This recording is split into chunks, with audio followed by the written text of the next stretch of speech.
Am I live? I'm using a new software to live stream, so looks like I'm live. What's up?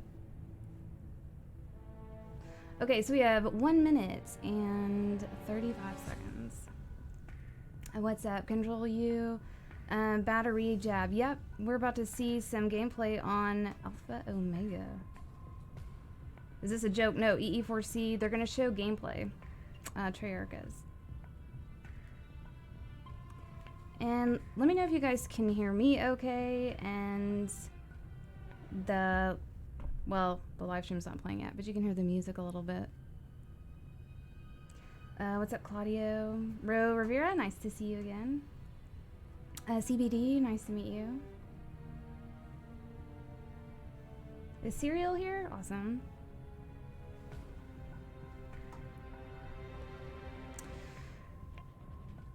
I haven't even watched the trailer that they just dropped for the new operations, so I need to go check that out. I will look at that afterwards. I want to see what they're doing to like Blackout and stuff. Hey, what's up, Pear Plays?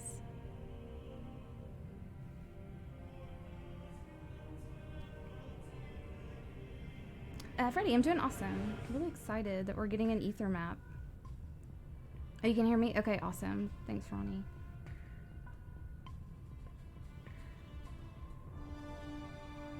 Yeah, Joseph, Jupiter. I think we're all really excited. Thank you, Bob Sink. I appreciate that. Very nice. Here we go.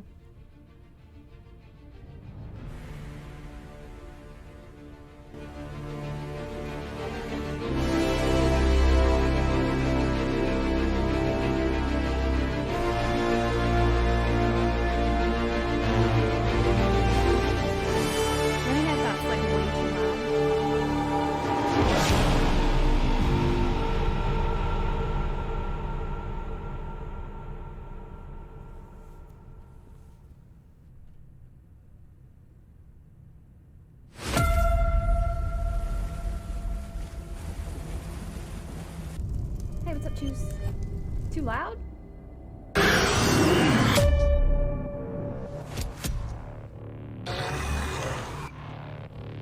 Ain't a thing in this world that can harm me. I'm already brain dead.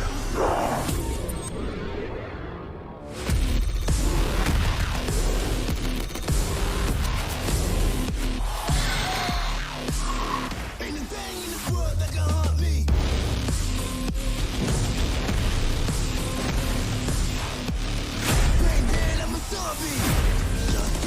Rushing on.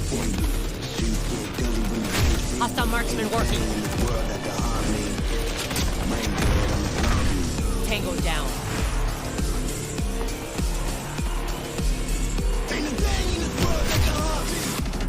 Brain dead, I'm a zombie. Moving on Bravo. Enemy identified.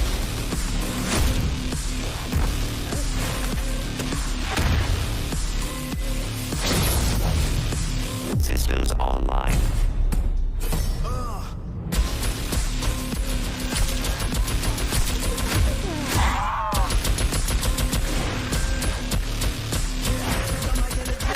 Kill confirmed.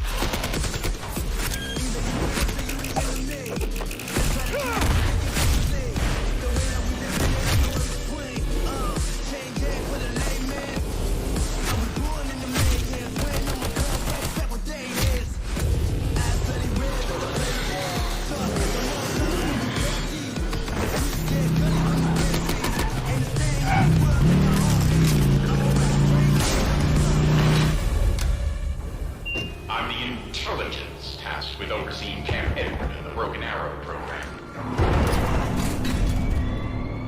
Did you really think you could contain me? Show them no mercy! They ain't backing down, Zach. Right into it.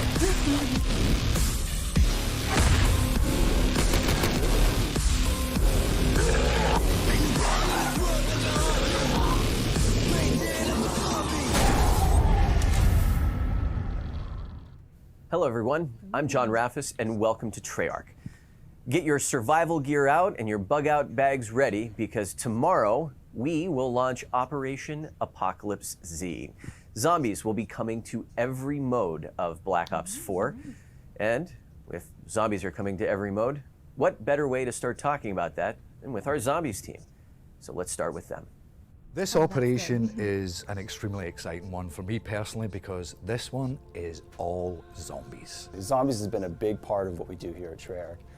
All the way back from World at War, BO1, BO2, BO3, and now even BO4. Alpha Omega follows on from the two Ether maps that we've already seen in Black Ops 4. We got to play as the Ultimus crew in Classified, and we got to play as the Primus crew in Blood of the Dead. And those players who managed to finish those two maps will now realize that those two groups of characters have met. And this brings us up to Alpha Omega, where for the first time ever, players are going to be able to play as both the Primus versions and the Ultimus versions. Seeing these two character crews come into one space is going to drive so much of the interaction and how they talk to one another, how they interact with their space. But you talk, I did not say anything. I think you have me mixed up with someone else. And this space is just full of Easter eggs and different kind of nods to different points of the Ether story because they do have an involvement there. So now you're back in Nuketown, but it's not the Nuketown that you've played before. This map is 400% larger than the original map. That means there's more places to explore. There's more space above ground and below ground. There's additional houses that you got to see on the block before. Now you can go in and explore those houses and see what's in there, what's going on. Nuketown's always been a fun map in the zombie storyline because while originally it was a very small map, it had elements in it that were hinting about something much bigger. Nuketown as a location and that facility is such a big part of the zombie storyline, specifically the Ether storyline. So much has happened there and so much that we haven't really been able to talk about or tell that story yet. So at Nuketown's Broken Arrow facility, you'll find that there's been some secret weapons research going on. And these weapons are prototype ray guns that were developed at Broken Arrow. We want players to feel the nostalgia of coming back to Nuketown, and we do that with those original spaces. But there's so much more to experience, and now that we've added new features and new mechanics, new enemy types. A couple of them are based on the Nova 6 crawlers that you saw in Kino der Toten, and they are an evolution of these creatures. There is the Jolting Jack, and there's the Nova 6 bomber. Wow. The Jolting Jack is a creature that can teleport around and it can fire electric bolts at you. So I can remember playing zombies for the very first time. I remember playing through it and thinking, wow, this is really something special that we have here. And then to see it come full circle, now we have an operation in Black Ops 4 that's fully themed for zombies, and we're pulling all of this narrative and all of this lore that we've built up over multiple titles, multiple games, and multiple maps. Is super exciting to kind of see that all come to fruition. I think players are really going to enjoy it and get excited by it. You just heard from Craig, from Danny, from Mark, and joining us here in the studio today is our lead writer, Mr. Craig Houston. Good morning, John. How you doing? I'm doing good. I'm very excited, you know. All right. And you know what happens when I get excited? What happens? Good things happen in zombies. At least that's the plan. Well, it seems like there's quite a bit going on with this operation. Oh boy. All things zombies, but within the zombies experience itself, there's quite a bit of story to catch us up on. Yes. So the experience is called Alpha Omega, yeah. But it blends a number of different experiences. Bring us up to speed on Well, yeah. It's amazing that quite a lot's happened. Quite a lot's happened so far in Black Ops 4, particularly with regards to the Ether story. We last saw our gang in two maps at launch, Blood of the Dead and Classified. I think it's probably fair to give some spoilers at this point. I'll try and keep it light. At the end of Blood of the Dead, we saw the Primus crew finally breaking out of the cycle. But more than that, we saw that Nikolai Belinsky has now assumed the mantle of leadership. Richtofen gave him the Chronorium, and so from this point on, it's Nikolai, not Richtofen, that's calling the shots. Whereas over on Classified, we finally learned that the Ultimus versions of the characters didn't actually die on the moon. But more than that, at the very end of the map, they met the Primus version. So we had Primus and Ultimus face to face. Where are we going to go from there? Well, guess what Idiot Craig decided? Let's put them all in one map and double the narrative workload. So that's what we did. Well, let's talk to Idiot Craig about Yes. This is so. Whenever you talk about sort of the narrative workload, put it in perspective. Whenever when you take on an experience like Blood of the Dead, like Classified, you're generally talking about how many lines of script. From 2,500 is probably an average. We've gone up above that sometimes on maps like Revelations, and that's split between our principal characters and any kind of audio logs or guest appearances that we might I don't have. want to interrupt. For Alpha Omega, it's actually about 5,500 lines. So when you've got Primus and Ultimus running around together in the same map, any combination of different foursomes, you know, it's fun to see how they react to each other and how they reconcile their various differences. So, you know, beyond just all their dialogue, this is also one of the biggest maps we've ever done in terms of narrative Easter eggs. Let me just say, there's a lot of ancillary characters that you have met in the past, or if you've not met them, you've at least heard about them, and they are going to pop up in various ways throughout the map. Well, whenever we talk about the map, which we're going to get into shortly, I mean, we're talking about an experience that, so from a narrative perspective, what, 5,500 lines? Huge! And the map itself is several 100% larger than... Well, I mean, that's the big thing. I mean, well, we'll get to it. Do I start taking a look? Should we take a look? Well, so... Yes. You know what? Probably. Let's jump into it. Well, I think the first thing is that, you know, there's been a lot of rumors for a while that we were going to be going to Nuketown, but as always, things are never as simple as they appear. I mean, they are not. The sign that you'll see when you arrive identifies it as Camp Edward, which, you know, isn't quite what people thought Nuketown was necessarily, because what it turns out to be is that it is a front for something else, something much, much larger. This is actually a facility owned and operated by a group known as Broken Arrow. And once you start scratching the surface, you're going to realize that, you know, the Nuketown that you think you know really is, I was going to say literally the tip of the iceberg, but that's not true. It's figuratively the tip of the iceberg. I think the overall map is many times larger than the original. I can't remember the exact proportion, so I'll just say if it was like that, it's more like that. We've got a very complicated relationship with icebergs this year. Well, we don't make stories. That's the chaos story, so just keep that to the side. General, just keep that to the side. Fair. Okay, so talk to us a little bit about the implications of having the Primus and Ultimus crews working together for the first time. How does that begin shaping our experience here? I think everyone knows that, you know, the main difference, the Primus crew got to go on a very kind of emotional journey, searching for their souls and trying to save them and everything, whereas Ultimus were a bit more goofy, stumbling around, having a bit of a laugh and not caring too much about the fate of the universe. Now, under Nikolai's leadership, you know, obviously he's going to first of all find out that things weren't quite as simple as he thought, and, you know, Richterman always had reasons for keeping secrets to himself. Nikolai's going to struggle a little bit with that, because once you've read that chronorium and you know what's coming, should you tell people, or do you try and just nudge them along? Or did the book say that you never told them? It's a real can of worms, but like I say, getting the different versions of the characters in the same map, you really, really see the contrast, you know. Richterman, Ultimus Richterman, insane. Utterly insane. I mean, Primus is only marginally more stable, but he's got kind of a mellower soul. Drunk Nikolai bumbling around looking for his vodka and going on about his ex-wives. As I say, it's kind of a reminder of how far the characters have come, and seeing what they do and don't recognise in each other is part of the fun. Well, and you get to play as both. Yes.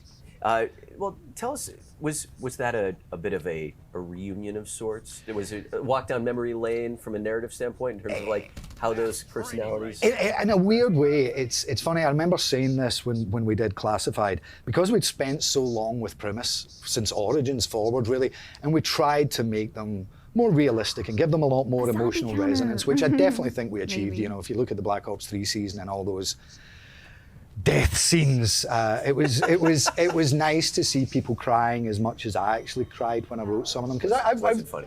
wasn't funny. I'm sorry. It wasn't, but no, it's no laughing matter.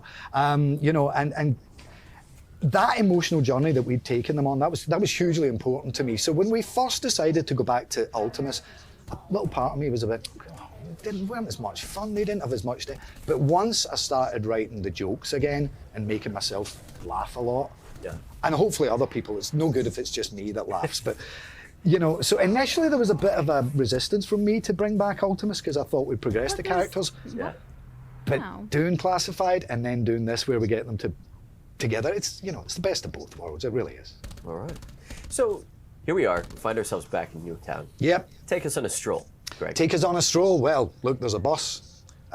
It's not the bus. It's not going anywhere. That's not to say that Ted isn't necessarily going to appear somewhere down the line, but, you know, he's a robot. He's kind of difficult to get rid of.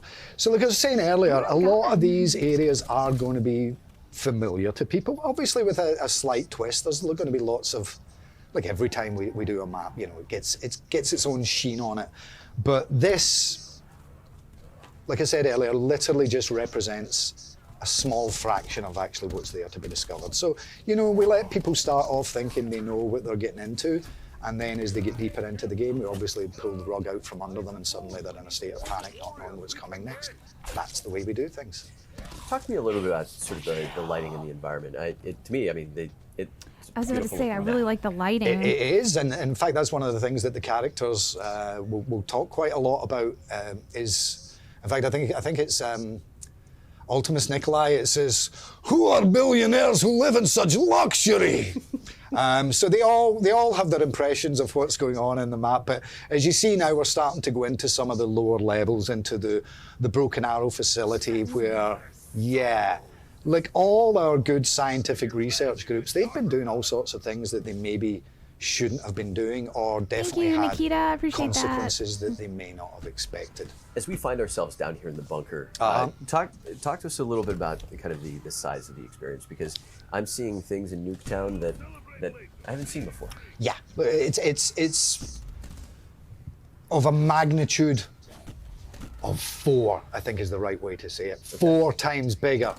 What you used to see was a quarter of what's really there now. I'm just approaching statistics in different ways here, and none of them are very well, but yeah, it's at least 4 times the size of what Nuketown originally was. What were some of your favorite elements to build back into this experience? Well, I mean, the biggest one for me really was narrative, to kind of get into the narrative history of the building. I mean, I remember people asking me years and years ago, why was Marlton in the bunker? So, you know, that's something that we're going to get to revisit a little bit, shall we say. So I think, you know, even beyond what people actually knew of Nuketown, there was just a lot of very significant narrative threads that we knew that we had to come back to. I mean, we explored a little bit of Broken Arrow in the comic book series we did a couple of years ago with the Victus crew. We saw some of Russman's history to that. But this is much more of a deep dive, and you will get to see some of the things they are responsible for, including some twists on traditional enemies and traditional weapons. I think you saw some lightning hounds running around there who are a little bit of a variation on the usual hellhounds. A note for viewers. This is a sort of pre-release build. There's some temp audio in there, so yeah, it might be some of mine. So if you hear a Scottish person or a robot yelling out, that's just because this build is before we had implemented in the actual actors' dialogue. And that's another thing. God, they had fun doing both characters. But that'll sound a little different tomorrow when it's out. Yes. Okay. So prior to just over the last couple of days, we've seen the Ray Gun Mark II. Oh yeah, the Ray Gun Mark II. On our social channels. Talk to us about the Ray Gun Mark II.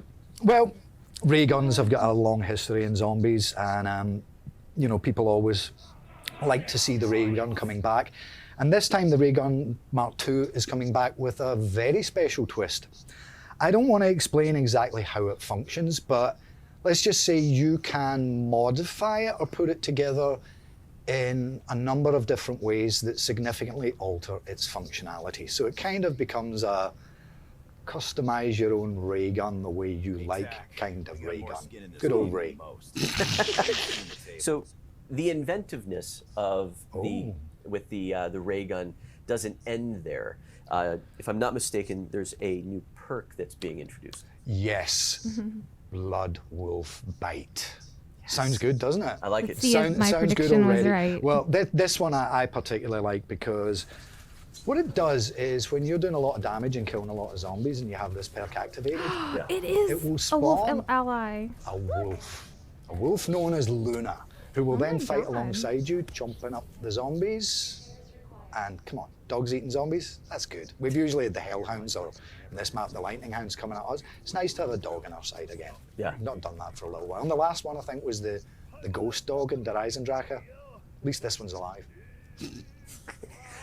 All right.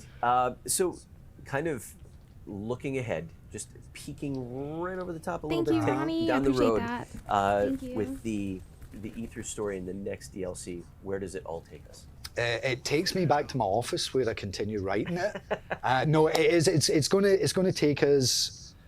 We're so close to the end now. We're so close to wrapping up the story threads that we've been having for a long time. A lot of them are going to come together and coalesce within Alpha Omega.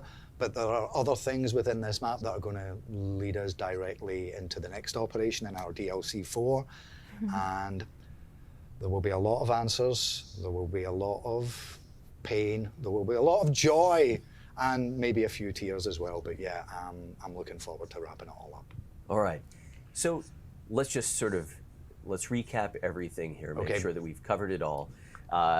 Huge narrative, larger biggest map, ever. Larger map, larger play space, playing as both Primus and Ultimus Yes. crew. Thank you, Michael. Brand and new, say hello to your son, brand new experience. Dominic. Ray Gun Mark II, new perk. What are we leaving out? The secret things that we're not going Thank to you, talk Michael, about. again. Because there's always, back to your iceberg metaphor again. Yeah. What we've said today, it's a bigger bit of iceberg, but it's still not the entirety of the iceberg. There's, as I say, there's a bunch of ancillary and/or guest characters, both allies and enemies, that are going to pop up as you progressed in the main quest. So lots to see. Craig, thank you very much for joining us. Really appreciate it. Welcome. In honor of tomorrow's release of Alpha Omega, we brought along a little bit of gameplay. So here's a sneak peek at what is to come tomorrow. What is the next phase of our journey? I wish I could forewarn you of what is to come and what is at stake.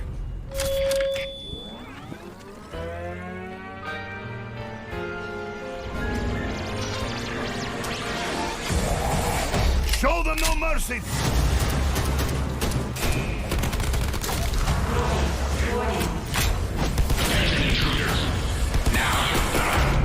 There is more to this facility than meets the eye. Primary systems offline.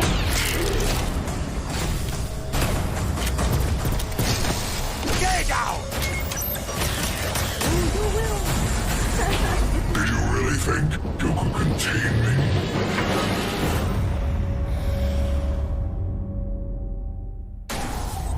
Yes, dual wield. Okay. Welcome back. Zombies continues to invade every other mode of the game, including multiplayer. And here to tell us what is in store for all things multiplayer in Operation 5, we have Tony Flame, Miles Leslie. Gentlemen, welcome to the stream. Thanks for having us. Awesome to be here, John. Thanks for having us. Aw, thank you, All right, Joseph. let's jump I right appreciate into it. that. Let's get into kind of an overview for launch week. Let's start with news around Reaper. Tony, what did you bring for us? Reaper is coming into the multiplayer game. We're super excited for that. He is bringing his scythe, his specialist weapon. It's a big machine gun, as you might expect. It's a little different than you've seen it before. It's Black Ops 4 is it's prequel. It's in a different time period than Black Ops 3. So he doesn't have his minigun arm yet. What he does have is a giant double-barreled 50 cal machine gun. So he pulls that bad boy out. And it's pretty straightforward. You shoot it fires big bullets that do a lot of damage. Please, hold on. for some of our newer players, can you please explain how that works? Yeah, sorry, I'll slow down. It's about yay big, and it does about yay damage. It's such a giant gun that only Reaper could carry it, so that's why we had to wait until Reaper came out to release this weapon. No mere mortal could hold it except Reaper. Yeah, correct. Makes sense. He's not immortal either. That's right. Yeah. So he's got 2 barrels. When you fire it from the hip, it's gonna be firing from both barrels, doing a lot of damage, and it'll be doing a pretty slow fire rate. But once you aim up, you're gonna zoom in a little bit, and that's when you really rev it up, and it's gonna be firing those things at an even faster fire rate. Devastating against players, score streaks, equipment, pretty much anything. You're gonna be a little bit slow and vulnerable while you're using it though. So that's Reaper's specialist weapon. And to accommodate that, Reaper has got the Shroud, which is his equipment, his special issue equipment. So the way the Shroud works, it basically creates an area on the minimap that completely blacks it out for enemies. So you can't be seen by enemy fog of war, you can't be seen by enemy UAVs, anything like that. When you fire your weapon, you don't show up. The whole area within this Shroud, thank you, when Matt. it's I deployed, appreciate that. is Yeah, I'm blocked really out to excited enemies. too. So it's a great spot to get your whole team up. You can just lay down fire with your scythe, and no one will know necessarily where you are based on the mini-map. They'll have to find you the old-fashioned way, finding your tracers and your gunfire and all of that. So it synergizes really well with his scythe, and it creates some new gameplay opportunities where if you're trying to either hold down an area where your team's at and you don't want to be seen in there, you can do that, or you can, if you're attacking an objective, you can shoot the Shroud. It fires kind of like the sensor dart, so you can shoot it at a trajectory at a distance, and that way you're laying cover for your team to advance. Sure. Interesting way to play with the mini-map. Interesting. All right, so, but there's also some news on the party game front. What are we bringing with this operation? So starting tomorrow, Sticks and Stones, the new party game mode for this operation, is going to be the featured playlist.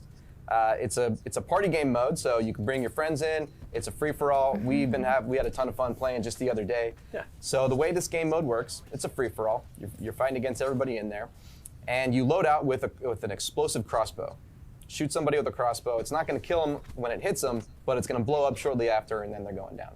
So that's a skill shot. It's a projectile. Then when you switch to your secondary weapon, you got a ballistic knife. So instant kill melees, or the ballistic knife, you hit them with that. Also a skill shot weapon.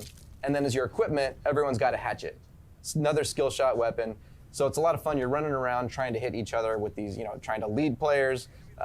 If there's kind of a little rock, paper, scissors going on there, where you got a melee on the ballistic knife.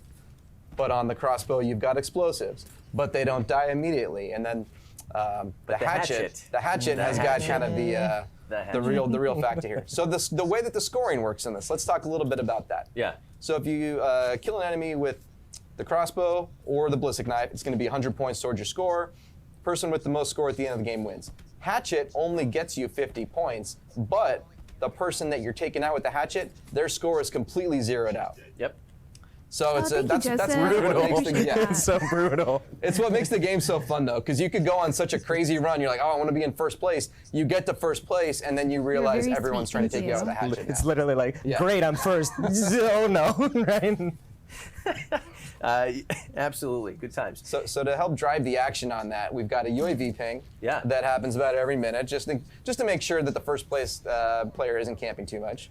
And not only is there a UAV ping, but if you are in first place, you're going to be shown with a gold dot instead of a red dot. So everyone's going to know where you are. They're going to be coming after you. So there is no safe haven, and it's just a ton of fun.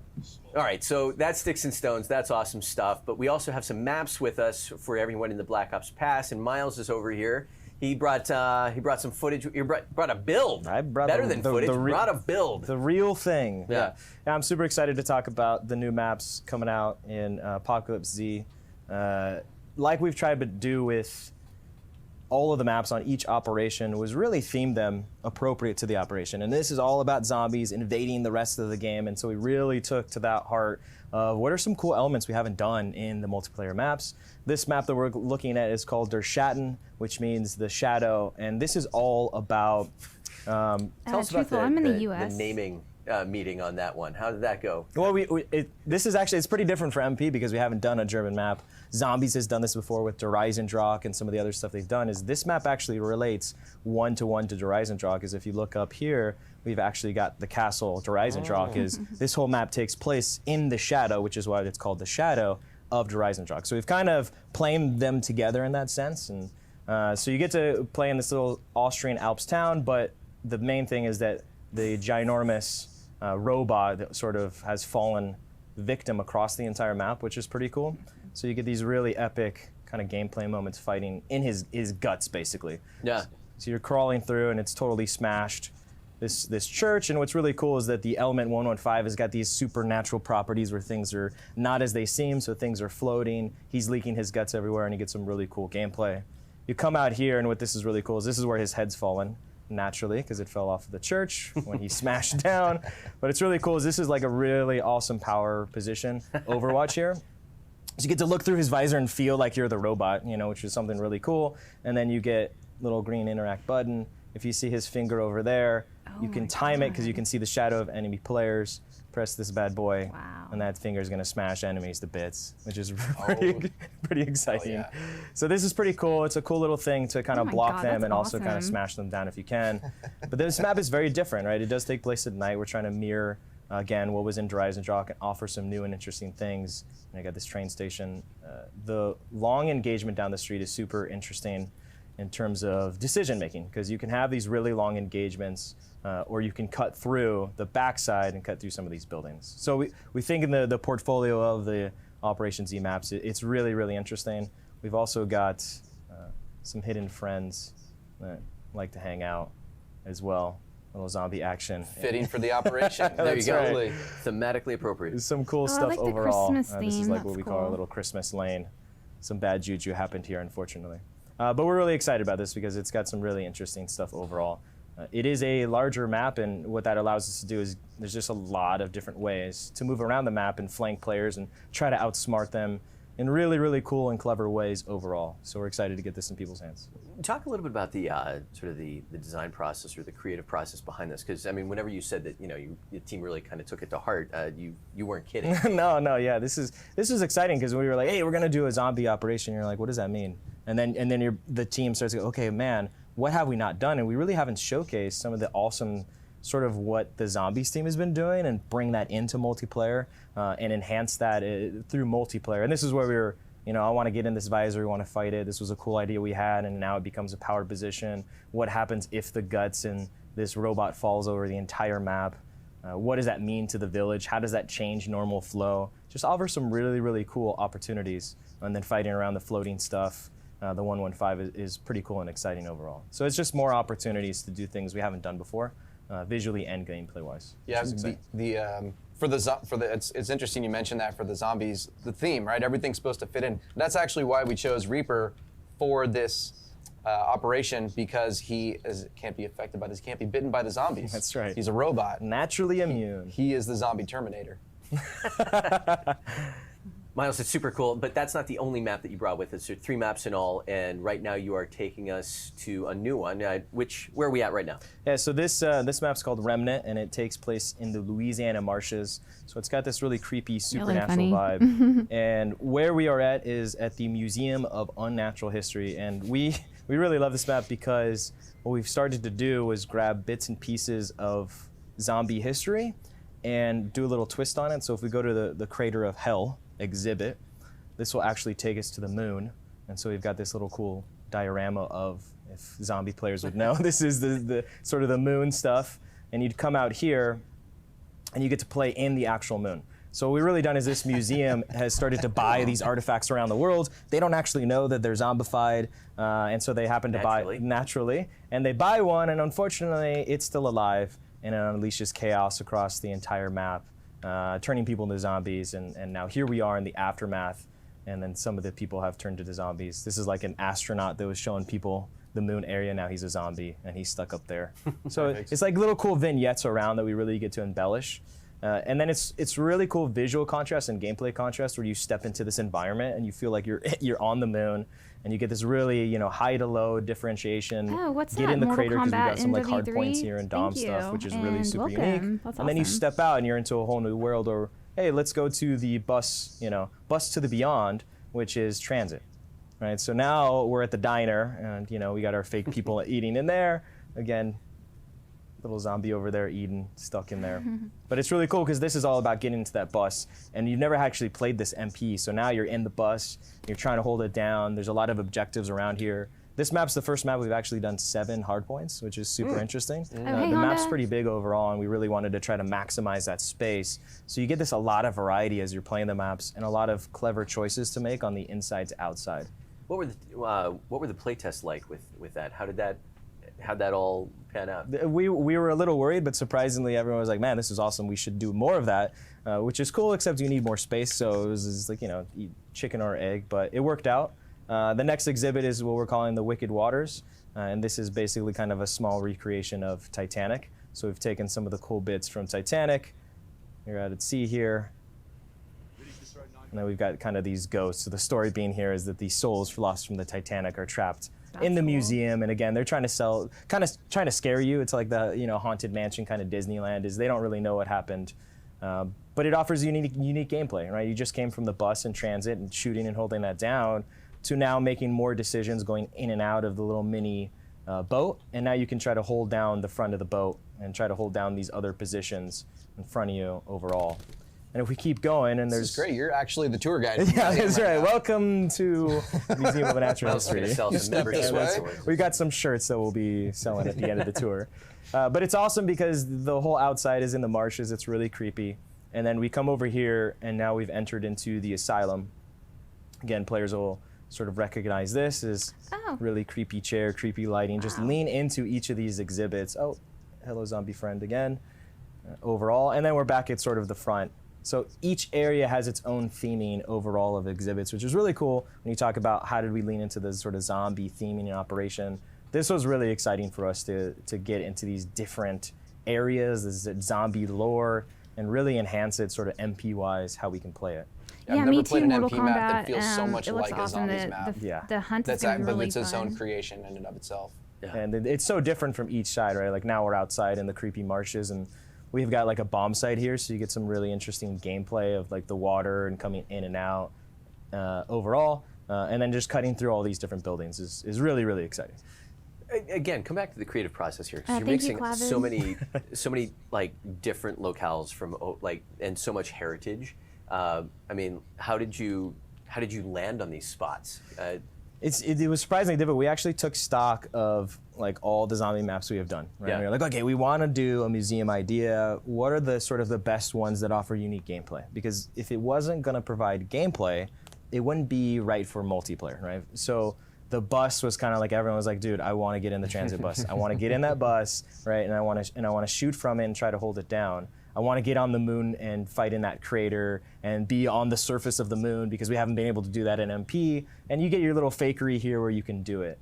So each one had to really offer some really unique gameplay. And if it didn't have that, then it kind of didn't hit the sort of sniff test on being enough for this sort of map. Well, talk about that marriage between like sort of the zombies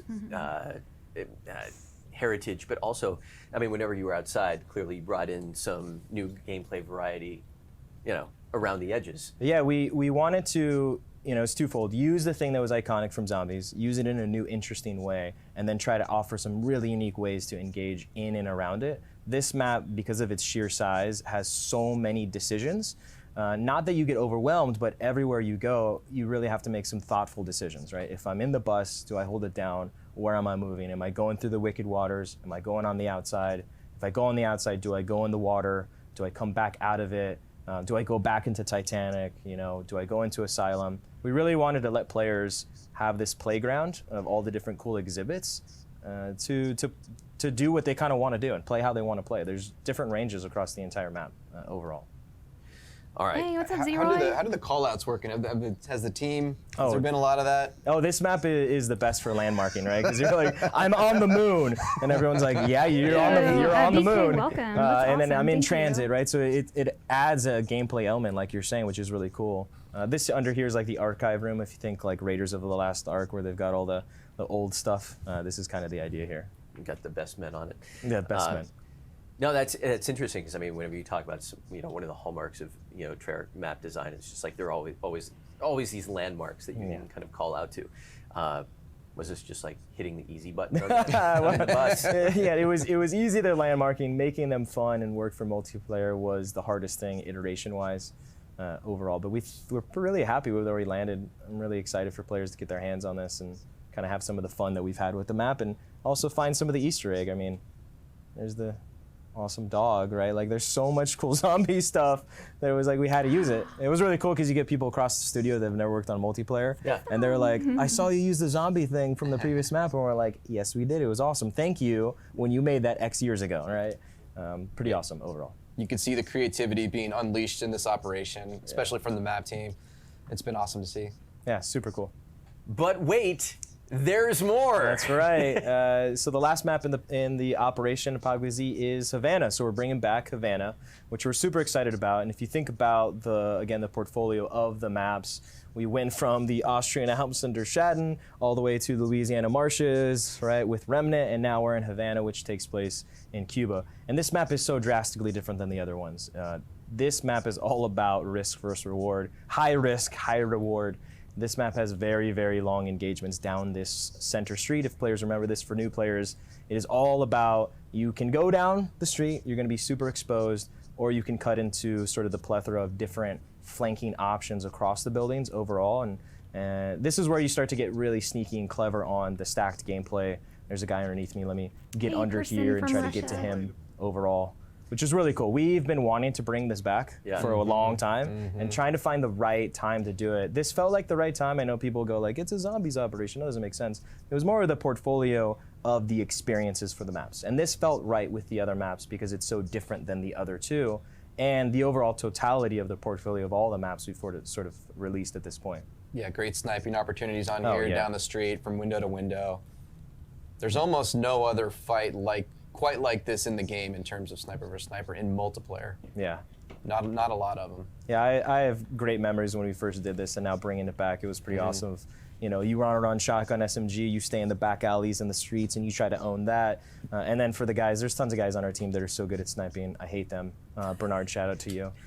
Overall, is they will just sit here and destroy your face, and then you really have to think smart. Okay, I'm gonna get Spectre, I'm gonna throw some smoke out there, and I'm gonna go knife you, right? So there's ways to use the tools to your advantage, and this map really challenges you overall to do that. Much in the same way the other ones, but this one because of the high cost down the street. As you're spinning around here, I have to tell you, it's like I'm having like flashbacks. Oh, same here. I'm enjoying it. Dustin, thank you. And yes. Yeah, this one's awesome. We have our really zombies awesome sort of tie-in. We're really is down at the theater over here. They basically are having a film festival for zombie movies. So this is our sort of little nice nod to the zombies Operation Apocalypse Z. But this stuff's really cool. It was really awesome, especially for some of the new team members to see some of the old stuff and how it's different and how we're enhancing it as well. This one was really fun to bring back. It looks really gorgeous and it really completes the package overall. As we kind of wrap things up, the trophies are out. Oh my closing thoughts God! around The trophies. maps, total offering. I'm super excited. I mean, we've really, tried to do a lot of different things for BO4, especially for the post-ship content. Yeah. The previous two maps and this map really lean into providing different experiences to really enhance the next one and the next one and the next one. So hopefully players appreciate that we're kind of stepping out of our comfort zone and the team's really trying to push themselves beyond their limits in terms of creativity and design and art and visual. There's also some other news on the infected front. Yeah, we'll have game modes coming back, cycling through. We're not done yet. There's more coming. And of course, with the zombie-themed operation, we'll have infected coming back. Other game modes as well. Gun game's going to be coming back, and we're making a little change there. Where the ballistic knife will be the last weapon that you get, so we'll be switching out the weapons a little bit there.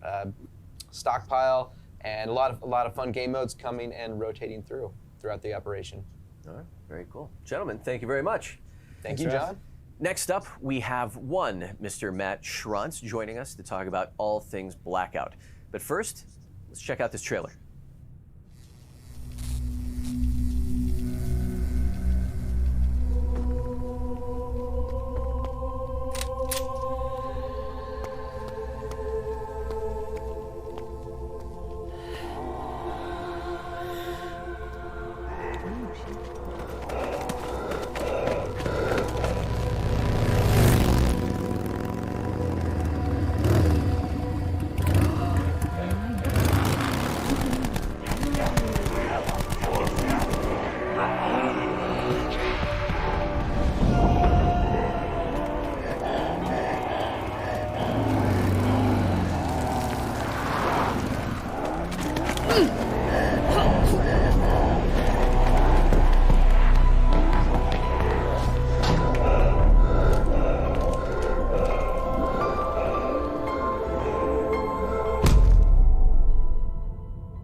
we have it. Just like we said at the top of the show, zombies will be coming to every element of Black Ops 4, including Blackout.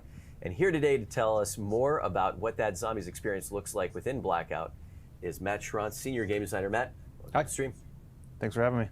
Operation Apocalypse Z brings zombies into Blackout. What's the team thinking? What was your approach? What are the themes, the ideas? Tell us about that journey. Well, it's, we've got a long history with zombies. Zombies aren't new to Blackout. We've got our zombie destinations with your basic wandering zombies if you happen to go around those areas. And with Apocalypse Z, we really wanted to see how we could further integrate that history that we have with zombies into the Blackout. Just gameplay and thematics, whether it's in our large Blackout map, whether it's in Alcatraz. So there are tons of ideas thrown around, and I think we've come away with some really nice stuff. So I think maybe to get a better feel for how you're translating some of those themes, it'd be nice to take a look at a build. And if I'm not mistaken, you brought one with you today. I have one. There we go. Boom. Yep, there we go. All right. So what we're going to take a look at here is our main map. And this is really what I was alluding to, of really embracing that zombies vibe. Yeah. You never know what's out there creeping in the shadows. So right off the bat, you can see here I'm up on Hydro Dam, and visibility is low, John. It's like you've taken me into like a John Carpenter film or something. Yeah, I mean, it's yeah. We're trying to hit those notes. So this is what you're seeing here is the foggiest version of this map that we're gonna see in Apocalypse Z Operation. But the fog is something that the team kind of plays with a little bit, dials up. Yeah, absolutely. So, visibility and impacting that in gameplay, we have experience with that. Even in Black Ops 4, we've put some things out there and we've seen the feedback. So this is one that we want players to be able to opt into. And since players can opt into this map, we've decided to push that quite a bit further than we did on our the other main map, which has the fog pulled way back. Sure. But for this, since it's going to be its own featured playlist, I think for now we're going to start off in a core quads on the heavy fog map. So I'm just going to hop right into a helicopter, and we can kind of take a look at how far we've pushed this and really tried to embrace that vibe of zombies. So the waters are flowing red. I'll leave that up to the imagination of everyone out there of why the waters are red. Okay. But that's another part of this vibe, this Apocalypse Z zombie theming that we've pushed all throughout Black Ops 4. That we're taking a look at. It's a water Blackout bottle. So I'm smoking. I'm going down. It's inevitable. I'm gonna take a stop off at Asylum. It's just water. One of my favorite places to drop, and I think it's pretty appropriate with the Wonder now that we're Woman looking at koozie thingy? Our Apocalypse Z themed map. So just another small thing, but a fun thing that we've added in this version of Blackout that most of the players will be familiar with. If you've played Alcatraz Portals, we've added wall buys to Asylum. We'll be rolling out more in zombie destinations throughout the operation. On top of all the delicious zombies-related loot that you're going to find on the ground here, you can come here and you're going to find those wall buys throughout Asylum. And you'll be able to find some nice zombie-slaying weapons throughout there. Next, you're going to tell me that you put zombie Easter eggs in here. Ooh, it's possible. What? It's possible. Treyarch has been known to dabble in the eggs of Easter. The dark arts of Easter eggs. The dark arts. I won't go any further than that, but one could make the. So throughout the season, you're going to experience some very cool zombie-related things in these maps and in this operation. One of which may involve zombies, may involve new zombie types. You guys are mixing up with some of the zombies AI. Yes, yeah. We are going to introduce new AI types, new zombie AI types throughout the operation. Some will be targeted to limited time modes, some will not. And one thing that I wanted to show you here is that with that, say you're hiding in this room. How safe am I? You're not going to be as safe Thank you, Joel as you Ross. once Love were. your vids and persistence on digging into stuff. So yeah, on top of the AI What's up? zombies, we've added the ability for the AI to tear down doors. So if you think you're safe, you're not really safe. And then with the introduction of destructible doors, we've also worked that into how the players interact with the doors. So what I'm going to show you here is you're going to toss an explosive at that door, and the door's gone. So much like we did with the garage doors, which some of you may have noticed. I don't have a garage door handy here, but a few updates back, we added the ability for you to shoot the button on a garage door, lifts that. So it's going to be similar. You're gonna have to pay a little bit more attention when you're inside of a room. You're not going to be able to have that door safety quite as much as you once was. If I'm not mistaken, there are a couple things in the trailer that we just watched that are going to be making their way into Blackout at some point during the operation, probably in a few weeks here. One of them was the motorcycle with the sidecar. Yes, yes. Very similar to the ATV, fast-moving, low health, but you and your buddy can ride along and pretend that you have your leather cap on and scarf flying in the wind. Pretend? Maybe that's just me, I don't know. But absolutely love zipping around in the motorcycle with sidecar. So new vehicle, yes. All right. And then there were a couple familiar faces, but we'll come back to that in a bit. As you kind of like look ahead down the road, there are some things sort of just peeking over the horizon here. And I believe that Wonder Weapons is on that list. Yes, yes. Like I said, we're really trying to embrace that zombie history that we have here at Treyarch. That includes, like you said, the zombie Easter eggs. Some of those Easter eggs inspired by some of the community's favorite Easter eggs on Black Ops 4 and previous Black Ops titles. And then that also includes some Wonder Weapons. I don't want to get into too many specifics. Sure. You may see an Alistair's Folly, you may see a ray gun here and there, but I'll leave it at that. I've teased, but there will be more. Yeah. Let's tease something else. Let's do our hair. Perhaps. What's that? Our hair. No. No. Okay. No.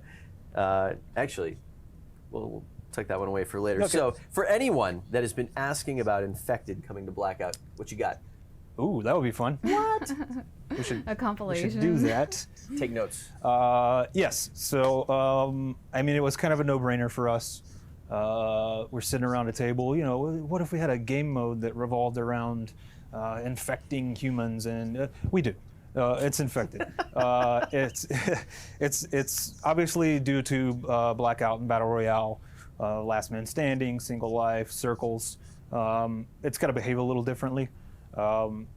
So we've kind of taken that thought of survivors on this huge map, fog by covered. Zoom. Borderlands, yes. And then how do we kind of integrate Accessibly. the infected zombies? How do players become infected?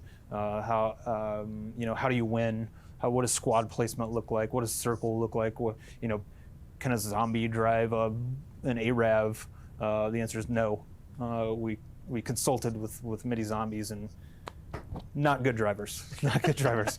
So yeah, that game mode is going to be called Pandemic because it's not entirely infected, as the players know, but it is the spirit of Infected of you want to survive. We've been having a blast with it. And I can't wait for it to get out there. And this fog really adds to the oh crap, what is going on there? Certainly throws off a different vibe. Yeah, it's you like I said, I've got my Outlaw here with the 3X and it's difficult. It really gets in your head. So especially if you're going to play late at night, headphones on, lights off. you're in for a good time. You know, you're tooling around firing range, and maybe you see those targets moving back and forth, and you look at them, you know, maybe do a double take on those, because several times in the playtest, it's you know, is that an enemy? Is it not? So yeah. Do I risk it and give away my position? Right. The answer is always yes. Yeah, Yeah. I like to take it a step further and just use all my bullets. Just there you go. All of them. Yeah. Matt, thanks for taking us through that. Really appreciate it. Before we wrap things up, though, I got to ask: is there anything that you are particularly excited about with Apocalypse Z? Good question. I mean, I'm very excited about this operation as a whole. But as we've worked through these different things that we've been talking about, I think the one I'm most excited about is something that we haven't talked about yet, and that's Alcatraz, the version that we've cooked up for Apocalypse Z and the game mode that's going to be featured on that. Do you have a build? That I do, John. Outstanding. I'm glad you asked. Yeah, so let's take a look here. Immediately, again, right off the bat, you can see a little bit darker. Yeah. It's nighttime in Alcatraz on the rock. So right off the bat, again, really trying to hit on those creepy zombie vibes. And you're gonna have to be a bit more careful and a bit more methodical as you move through this. Let me get my level 1 armor. Story of my life. So on top of the night version of this map, the game mode that we're going to release for Operation Apocalypse Z is what we're calling Alcatraz Portals Horde. And we know that people love Alcatraz Portals. It's one of my favorites. It's heavily requested. You know, anytime it happens to get removed due to it being a limited time mode, immediate tweets and Reddit posts about wanting to bring it back. Your fault. All my fault. Totally. I take full blame.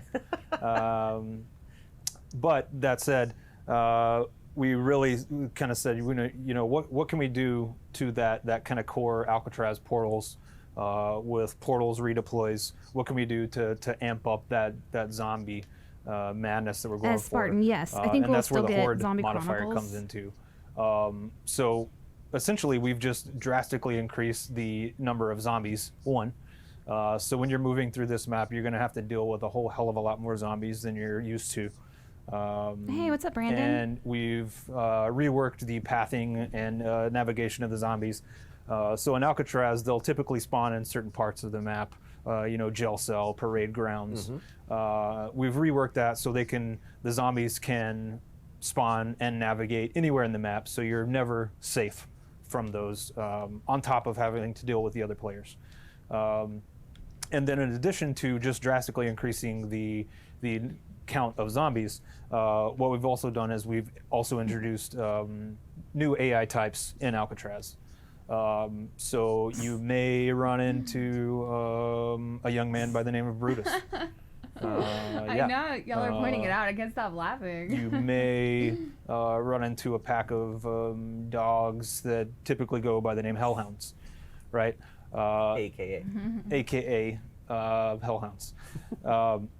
So, yeah, I mean, it's just madness. You get in here, it's 40 players, a hell of a lot of zombies, and you're fighting all of them. So, you know, a little detail to mention is typically in Alcatraz Portal Hordes, well, not typically, the way it works is you have to kill a certain amount of zombies to unlock the magic box, right? With this, you're going to have to take down Brutus, the Warden.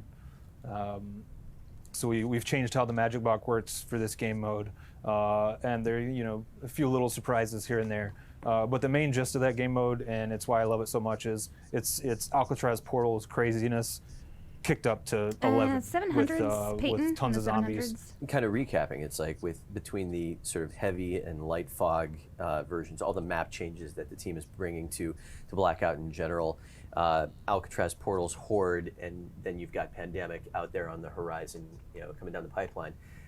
Sounds like the team's been super busy getting this done. Yes, absolutely. Absolutely. We're always super busy working on whether it's the next operation, the new game mode, you know, the new weapon, it's always fun. We always enjoy it, but this one has really, brought everybody together. And like I said, we've really embraced that Treyarch zombie heritage, and I'm super proud, and I know the team's super proud of what we're gonna share with the fans. Awesome. My house is Matt, thanks shaking. for swinging by. Really appreciate it. Thanks for having me. All right. Also today, we are joined in studio by a very special guest. Someone with a very long relationship with Black Ops, as well as Treyarch, and also happens to be lead singer for one of the biggest metal acts of all time. Yes. Joining us today is none other than M Shadow's lead singer of Avenged Sevenfold and our director of audio, Mr. Brian Toohey. Gentlemen, welcome to the stream. Thank you. So Awesome. let's start in with your relationship with Call of Duty and Treyarch. Like, we've been working with you for a long time. Like, tell us about your involvement with all things Black Ops. Yeah, my relationship came from just being a huge fan of the game, and we were playing on the road. We were playing, in life in general. Yeah. And then an A&R guy of ours, Mr. Craig Aronson, who passed away, but he knew Mark Lamia really well, and so he said, "You got to meet Mark. He, is Mr. Call of Duty." So I met Mark, and we just hit it off, and we've been friends ever since. Awesome. And then my obsession with Call of Duty grew by just hounding him about questions about Call of Duty and this and that, and somehow I weaseled my way in and we got involved. Well, talk a little bit about that working relationship. What's it been like working with Matt all these years? It's been awesome. It started off really innocently because Mark Lamia just said, "Hey, do you know who Avenged Sevenfold is?" And I knew who they were. I knew who you were, I guess, but I hadn't listened to a lot of their music, So he gave me a CD and I listened to it, and we had a celebrity map about to come out, which was Call of the Dead, and I thought, celebrity map, celebrity band, this all kind of works. So I told Mark, yeah, let's give this a shot. Well, I mean, this relationship, it track it all the way back to Black Ops 1. Matt, you guys did a track, Not Ready to Die. There was Jade Helm on Black Ops 3, Matt Hatter for Black Ops 4. Tell us about some of these creative endeavors. Tell us about the inspiration and sort of what drew you to some of these songs. Well, for us, we'd never done a collaboration or anything for anyone because we just were really precious with our music. We didn't want to put it in too many things, and we just felt kind of just wasn't our vibe. But with something like Call of Duty, we were huge fans of it. We were playing it all the time. It really helped me through a hard time when we lost our best friend and drummer, the Rev. I was playing a lot of games, and I met a whole network of people through the game. So it was more of an emotional soft spot for me and for the guys. And so with something like Call of the Dead, we got the call and we were just excited to actually make a new track instead of giving you guys something that we had already put out. We wanted to do something fresh. So got together with this guy and we had some meetings and wanted to hear the storyline, what was going on, and we just incorporated everything that we could into that Zombies experience. That's a very modest overview of how that process worked. Because Yeah. I was talking to Brian the other day, and he was talking about just how involved you got with it. Because for a band that's pretty precious about your music, sounds like you dove right into the process. What was that creative process like between you guys? Well, the very first meeting we came in, I didn't really know what to expect because different artists work in different ways, and he came in and was like, "I'm a huge fan. I play all the time." We were looking at an alpha version of Call of the Dead, let him play through it a little bit, and he just kept coming back to the story. What's the story? What's the story? And at the time, I was doing a lot of the story stuff, and as most people know, we were really vibing with the community a lot. So while we had a spine of the story, there were so many loose ends and everything to keep track of, and I'm like, this would be easier for you to just read. So he said, "Give me the docs." I'm like, okay. 3 terabytes later. Yeah, I gave him an enormous amount of material, and I don't know, it might have been a week or 2 weeks, and you came back and said, "I'm going to do this from Richtofen's perspective," and that was that. Yeah. I thought, wow, that's so cool if these guys want to dive in and sort of help us tell the story using one of their own pieces of music. It's great. Well, now it seems as if you are the story, because while Operation 5 Apocalypse Z is out tomorrow, the M Shadow's character will be making an appearance in Blackout in the next couple weeks. Yeah. So career highlight. From an existential point of view, what's that like? It's amazing. It's a dream come true. I think. I can't wait to see what kind of videos people make of my character and You're doing riding fun around in a stuff. sidecar with Danny Trejo. Well, yeah, the trailer looks amazing. But I'm really excited to see what people do with this. I've seen a lot of, I frequent Reddit a lot. I see a lot of, people saying they wanted the Avenged Sevenfold characters, especially after you guys made a video for us and at the end of, for Carry On. and people were like, just put the characters in there, and so now they get their wish. Our fans are gonna have a good time with it, and I'm expecting a lot of, shenanigans with my character for sure. When has the internet ever engaged in shenanigans? Really? Yeah, this will be the first time, right? Well, we've got M Shadows coming to Blackout in the next couple weeks. I mean, stay tuned to all channels, Treyarch and Avenged Sevenfold for that. We'll keep people posted. But kind of zooming back out to kind of your life as a gamer, your lifestyle as a gamer. Rumor on the street is like you've got a pretty respectable KD. So it's pretty respectable, yes. yeah. Well, tell us what's going on in your world of gaming. In my world of gaming, I've got pretty much a full LAN setup at my house because I have 2 kids and everyone has to play at the same time, or it's going to be problems. So I've got like about 6 screens set up. I've got everything. Seriously, my and house we is just shaking. play games. I got to limit them. Dad plays at night, and then they get upset now that I get to play at night. They're like, "Why don't we get to play at night?" Like, because you're 7 and you're 5. But it's funny, I'll play games all night with my buddies. Play with Vaughn all night. Give him a chirp in his ear. Nice. It's great. So if anyone wants stuff done in Call of Duty, you hit me up and I'll bug the crap out of Vaughn. Note to self. Yeah. Very cool. But you're a big fan of the competitive scene as well. Yeah, absolutely. I mean, I think I was like the first generation where you were still a nerd if you played video games, but it was the first generation that we stuck with it. I'm 37 years old, and all my friends game, and now it's become a cool thing. Yeah. But when I was growing up, it was like, you're not going to be able to make a living at that. You can't do any of this stuff with it. Why are you doing it? You're wasting your time. And we just kept playing. And now, now it's becoming a cool thing where I like to watch it. I like to watch the competitive teams. I like to watch FaZe. I like to watch 100 Thieves. I like watching the competitions, and I think it's great. It's awesome. Outstanding. So, I mean, I guess what you wanted to work with us and sort of get involved. Now you're in the game. Like, what is next in the world of Black Ops, Call of Duty wishes? Like, what could possibly be next? We need an Avenged Sevenfold level. There you we need an Avenged Sevenfold multiplayer map. Like, it's like a stage and you're running. I mean, who knows? All Have of you our. let Vaughn know? Oh, I've been bugging him about that for like 5 years. There we go. Yeah. Keep it going. Yeah. I need to meet the art department. That's what I need to do. Next step. Come on, guys. We know. Yeah. We'll take a walk around. Yeah. All right. Is there anything that you guys would like to offer in closing? Well, I think we're going to have some music in Blackout when you drop in now. Some fun stuff at Asylum, where they can unlock some songs and do some stuff. People that are in the know how to do that. And I think with the zombies theme of this, and it's darker, and how Blackout's taking a new look, I'm just really excited that my character is involved in this portion of it. I think it's going to be awesome. Outstanding. Very excited. Good stuff, man. Yeah. Thanks, man. I appreciate it. Matt, thanks for dropping by today. Really Absolutely. appreciate it. Thanks for having me. All right. And that is all for today. Thank you very much for tuning in to today's broadcast. And tomorrow, we will see you online for the launch of Operation 5 Apocalypse Z. Have a good one.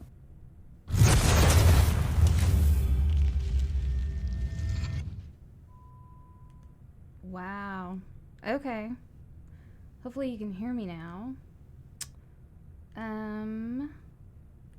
I want to go check out the trophies that just released. Thank you, Luke Sanchez. I appreciate that. Let me know if you guys can hear me okay. So, Alpha Omega Electromatic Awakening Party. Silver. In Alpha Omega, begin Nikolai's grand scheme. Okay. Ultra rare. So, all right. So that might be like the Easter egg. What you gotta like when you unlock that, when you do the Easter egg. Checkpoint Zulu. In Alpha Omega, survive the first 20 rounds without leaving security checkpoints. Okay. Oh shit. Hang on. There we go. Let's just hold the phone here. Get rid of this.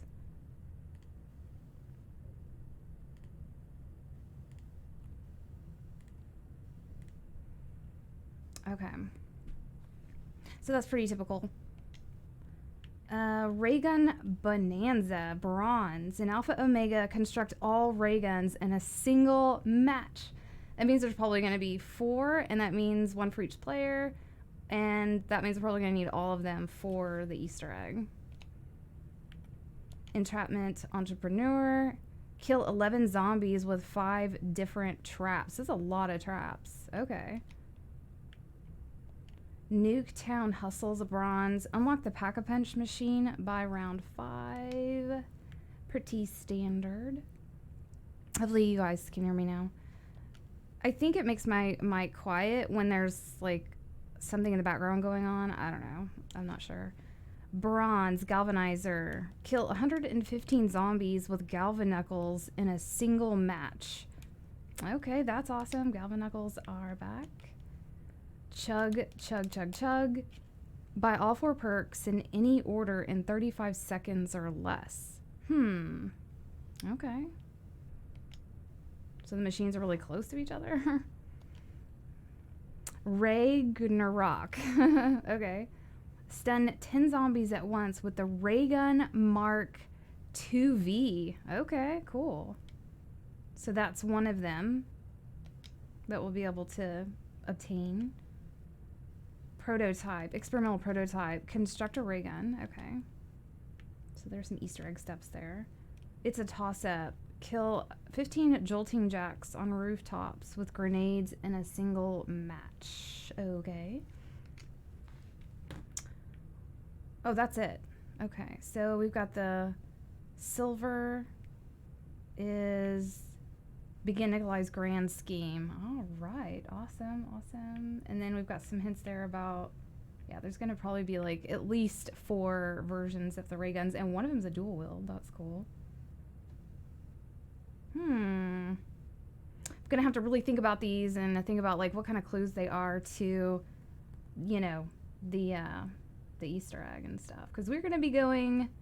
Oh, what's up? Aaron Munchausen became a member. That's awesome. Welcome, you guys. That's very cool. Oh, and Matthew Fuller, what's up? Shout out to you. You're very sweet. You're very sweet. Thank you. Okay. So my reaction to seeing a little bit of gameplay is that I love the setting. I think it's going to be awesome. And, you know, it's Nuketown, but it's really different looking, and I like the way it looks. I'm really excited about it. And it looks like the hunt is going to be a lot of fun because everything's so well lit and you can see stuff. So that is a bonus. What's up, Brandon Plays? So now I can finally talk to you guys. Like, yeah. Somebody asked me if I'm standing. Yes, I stand when I game and do all my stuff in my office. I have a standing desk. So it's just healthier not to like sit, you know, all day. And I'm really used to it. I can just stand all day. Even though I'm fidgeting, yeah, I can stand all day. Akimbo ray guns. Yeah. Dual wield akimbo, yeah. So that's cool. I'm excited. We're gonna have to, I've got a team together. We're gonna be playing with Captain Disastered, Absolem, and Sky in it. And all these guys are veteran Easter egg hunters. So we're really excited. We've been actually studying like everything we can to get ready for the hunts. Like we're gonna go read all the comics today and stuff and get refreshed on some of that, because it seems like the comics are a big part of, you know, this map for some reason. So Abyss, do you still play Call of Duty Black Ops 3? Yeah, I do occasionally. Yeah, in the background I'm in game. I'm just doing zombie contracts. I'm trying to go to around 20. I just load up bots and then sit there and be lazy.